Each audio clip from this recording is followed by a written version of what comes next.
பகவான் ஸ்ரீராமகிருஷ்ணரின் உபதேசங்கள். மனம் தூய்மையடையாமல் இறைக்காட்சி கிடைக்காது.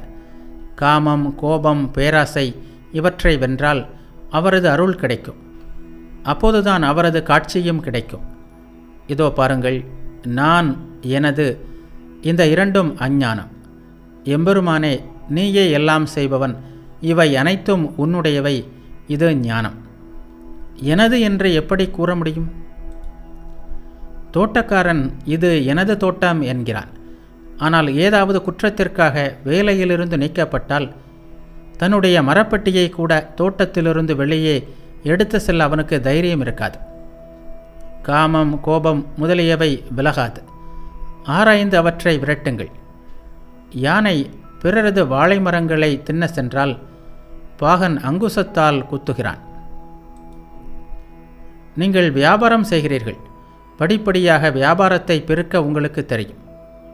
சிலர் முதலில் ஆமணக்கு எண்ணெய் ஆட்டுவதற்கான செக்கு ஒன்றை நிறுவுகின்றனர். நல்ல லாபம் கிடைத்ததும் துணிக்கடை திறக்கின்றனர். அதுபோலவே இறைநெறியில் முன்னேறி செல்ல வேண்டும். இடையிடையே சில நாட்கள் தனிமையில் இருந்து நீண்ட நேரம் அவரை அழைக்க வேண்டும். ஆனால் விஷயம் என்ன தெரியுமா? உரிய வேளை வராவிட்டால் ஒன்றும் நடக்காது.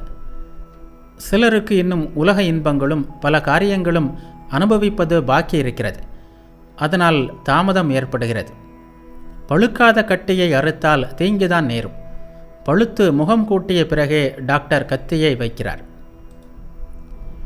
குழந்தை தாயிடம், அம்மா, நான் தூங்கும்போது 2க்கு போக வேண்டிய நேரத்தில் என்னை எழுப்பிவிடு என்று கூறியது. அதற்கு தாய், மகனே, அந்த உணர்ச்சியே உன்னை எழுப்பிவிடும். நான் எழுப்ப வேண்டிய அவசியம் ஏற்படாது என்றாள்.